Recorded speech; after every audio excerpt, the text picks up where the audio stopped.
Yeah, sure, you got your energy techniques and your fireballs, but wait until you get a load of that guy who can basically send punches to another dimension. Or maybe even ending you with his tongue. And that's just the start of it.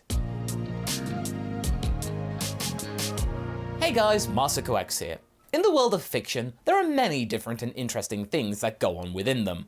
Sometimes you get a really cool story and engaging characters, but sometimes, when it comes to the action, you want to see some kind of compelling flourish amongst the things, which really marks them out as being different from the typical example from which said character was derived. You know what I'm getting at. You get this fascinating personality in a fantasy setting, usually an isekai nowadays, but their movesets are, well, to be polite, not exactly inspiring, nor are they something you've rarely seen before. That kind of takes the shine off of your experience, really. Well, when we get to Dragon Ball, you don't have to worry about that whatsoever. In Toriyama's creation and in a fair few anime, you do get these characters who are one-and-done situations, but the thing that makes you remember them is that there is something about them which prevents you from entirely just dismissing them as another generic example from what you've seen before. They've left an impression on the screen, and that is something to do with their techniques. There is that moment where you go, what? You could do that? Huh? It's enough for you to do a double take. You know what? That's better than nothing. Sure, the character may have been bland or forgettable in terms of persona, but their moveset? Yeah, that's something you don't see every day. Sure, he's boring most of the time, but have you seen what he can do with his back muscles? Wow. So today, it's time for us to take a look through the history of Dragon Ball and properly showcase those that possessed what some might call gimmicky powers, but to us, these were good examples of what made this series stand out more with them than without. Not only that, but we celebrate their users during the series' long history. Now, I understand that for the most part, Dragon Ball Z, the one that most people remember, was probably the most standard affair out of all of them. The other series had more varied techniques, so we're not going to just cover Z, that would be too obvious and really too quick. All the series will be covered, including one from, dare I say it, Super Dragon Ball Heroes, and it's not Hearts. So sit back and listen to what we have to say. In the original Dragon Ball, this category was much broader in terms of scope, as in general, the series was intentionally more wacky and less serious. The first outing with the younger Goku and Bulma at the helm was far less grounded in realism, and instead wanted to relish in the fantastical, and encapsulated Toriyama's more surreal style in the early 80s, and really, quite honestly, perhaps a more immature and crass way of going about things. Dragon Ball hadn't established itself as a serious and formulaic production yet, and so what it could do with its characters in terms of moves was far more fluid and flexible. In this, most of the characters had some sort of abilities that we would consider weird today. Mind you, they were sort of weird back then, but at the time, you would have been thrown for a loop with how unusual they were. We could even say that Goku himself with his great transformation into a great ape had been originally part of this trope. Think about it. This otherwise bland character, at least in the first arc of the story, Toriyama going full Persona before Persona was even a thing, could suddenly become a giant monkey and cause utter pandemonium at any moment. What? Before the Ozaru was properly introduced and explained, all we knew is that if you showed Goku a full moon, he would become a huge ape, capable of upending everything in his path, whilst losing total control of his faculties. Yeah, that's not only a weird power, but that's an awesome power.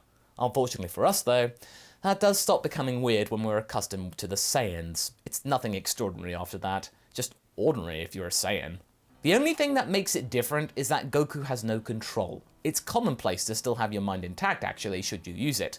Way to go, Nappa and Vegeta. Thanks to these two, they made it boring. In a similar way, it's hard to call Puar and Oolong gimmicks either, as their powers that we see them use in the series is a regular thing.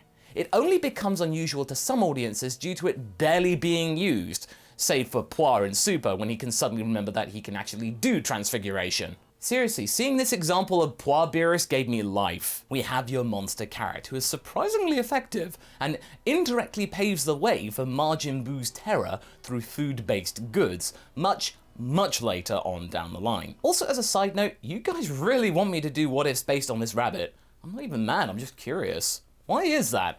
Let me know down in the comments. While in Monster Carrot's case, his powers are used mostly for laughs and gags, as well as a little dose of mild peril with Bulma being in danger through being a carrot, It already sounds weird just saying that. In the case of the latter, it can be seen as subversive, as well as considerably rebellious on the part of Toriyama, and later in the series, when Super Buu joins the fray, it doesn't feel like a joking matter anymore. It's like the author and creator is sort of running roughshod over everything, and doing anything his heart desires, so as to make the time that he has to actually work on the project go quicker, so that means he can stop.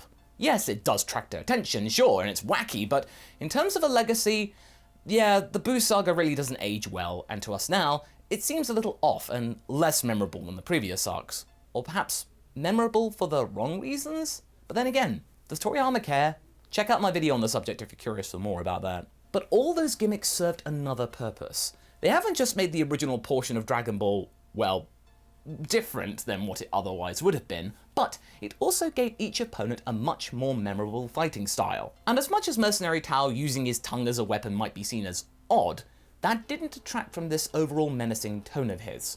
This guy was somebody who really stood out amongst the crowd at the time of his debut. Especially when you put him against the previous baddie, General Blue, comparing, oh, you thought General Blue was powerful and mighty and intimidating, oh, get a load of this guy. The former deposed to the latter with his signature strike. From the outset, you knew how effective he was.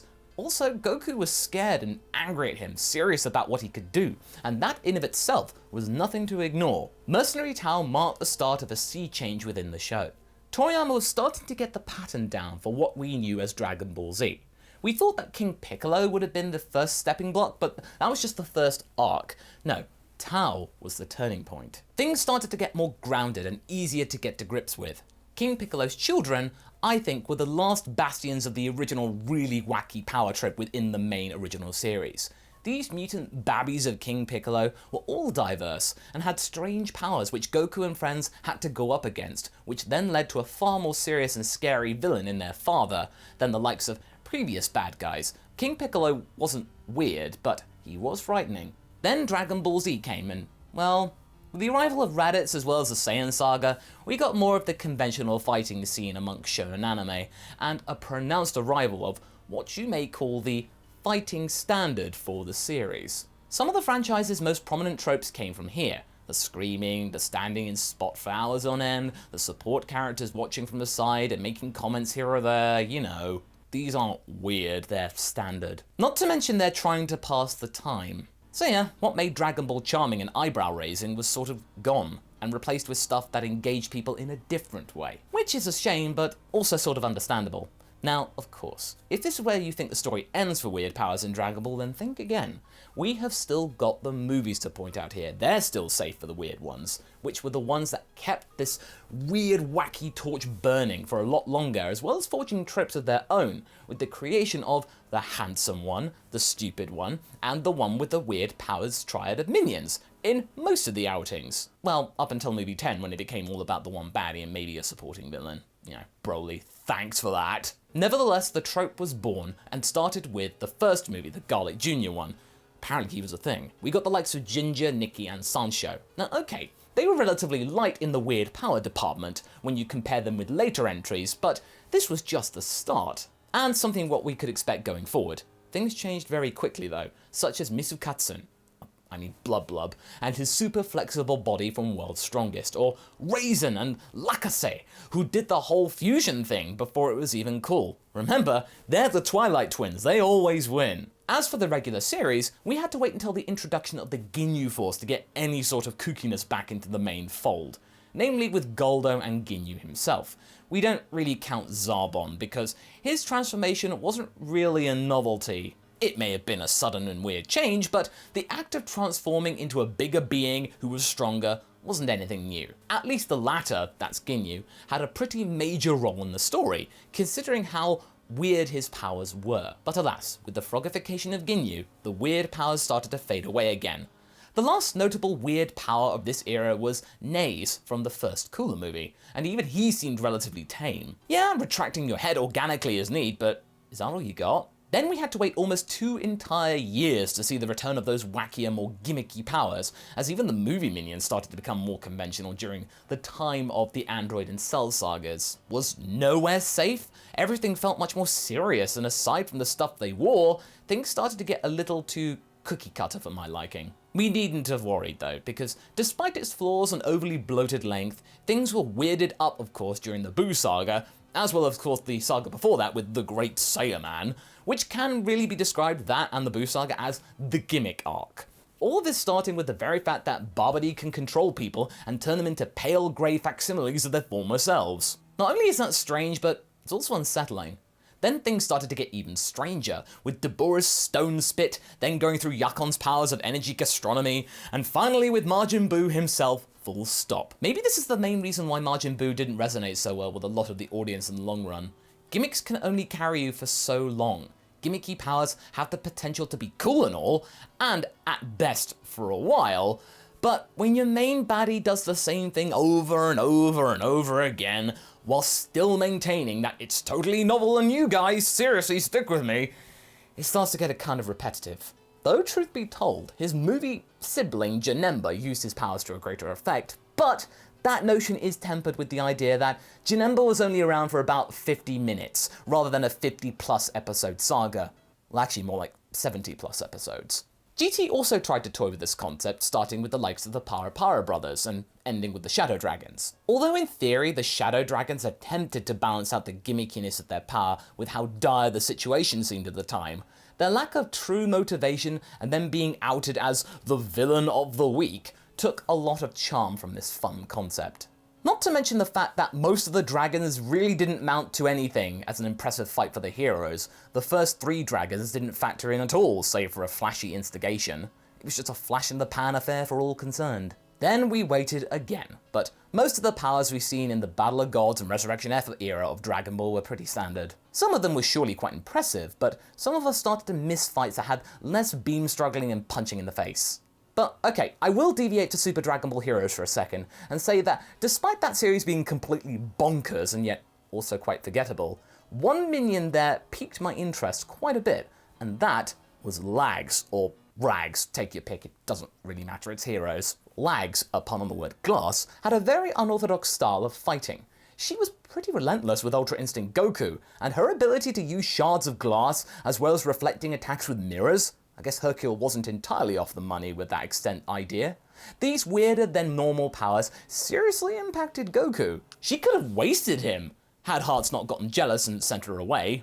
Yeah, like it or not, Lax could have ended our Saiyan there and then with somewhat weird powers. Also, she has a Glass Dragon technique. That's not only weird, but really cool. Glass Dragon Energy Wave versus Dragon Fist, imagine putting that in Heroes. So yeah, Lags, credit where credit's due. Fortunately for us, our rescue from standard fight sequences came, but we never thought that one of our saviours would be Winnie the Boo Bear here, and a walking stove with a very weak resolve. That's right, Botamo and Magetta hark back to the good old days of the original Dragon Ball, while still providing a challenge for our modern heroes. They also still provide a few laughs here and there. They are used as an obstacle though in a serious tournament rather than compelling characters. But what they brought to the table makes you feel nostalgic in a way. You have a bear who can transfer your attacks to another reality, and then a robot furnace who you really have to outdo in the traditional sense. You can't touch him because he's too hot. But then has a really hilarious weakness which is very much like Dragon Ball. Thanks to that introduction as well as their positive reception, it led us to greater pastures. Who knew back then that we could have so many different fighters in the Tournament of Power? This was the heyday for weird powers. Say what you will for that arc, that story gave us tons of fighters with different powers. As much as we criticised the story arc for the lack of stakes or peril, because we knew what was going to happen at the end, at least we had a pretty cool showcase of some really interesting skills. The team had to make 80 different characters, and dang it, they did it. Yes, the main series of battles with Jiren, Toppo, Wotyu are pretty standard, but the things going on around them were certainly worth a mention. Don't tell me it wasn't cool to look at the likes of Dokuri or Ganos during that thing, or the unlikely duo of Prom and Hamida taking their opponents out by surprise. But now we get to the Moro saga. That's also using that same style, with 7-3 being the most notable, but not sole example of this trope. You know what? Good for him. Yes, we know, we love the more serious times of the Android Cell saga in terms of thematics, and yes, we did get pretty sick of Majin Buu's antics. We still stand tall and say that the opponents with the freaky powers add some variety and connect Dragon Ball to its roots. If the Super era did something correct, it seems to be the era that has finally found the compromise between fun, weird powers and its usage in the plot without being distracting like in the case of GT. So let's remember those magnificent weirdos. Dragon Ball wouldn't be Dragon Ball without them. So what do you guys think? What other fighters had weird powers that resonated with you? What do you prefer? Weird powers or serious ones? Leave a comment below and let's get this discussion going. And I shall see you in the next video. Catch you later!